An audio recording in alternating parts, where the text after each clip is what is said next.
Boche gold and diamonds. Buy now pay later. Shoranur Karakkad Subrahmanya ക്ഷേത്രത്തിലെ ഉത്സവത്തിന് കൊടിയേറി.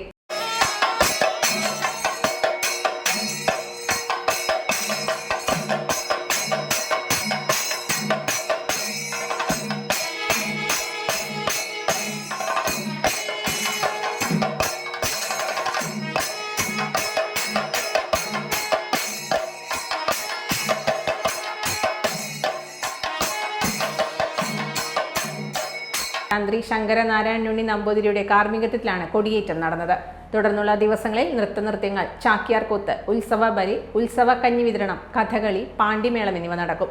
സമാപന ദിവസമായ ഞായറാഴ്ച പ്രസാദ ഊട്ടും വൈകുന്നേരം ഭാരതപ്പുഴയിൽ ആറാട്ടും പഞ്ചവാദ്യത്തിന്റെയും താലത്തിന്റെയും അകമ്പടിയോടെ എഴുന്നള്ളിപ്പും ഉണ്ടാകും. Time kids pre school, Mannannur road, Vaniyamkulam. Dot view news. കാഴ്ചകളാണ് ലോകം, കണ്ടു തുടങ്ങുക.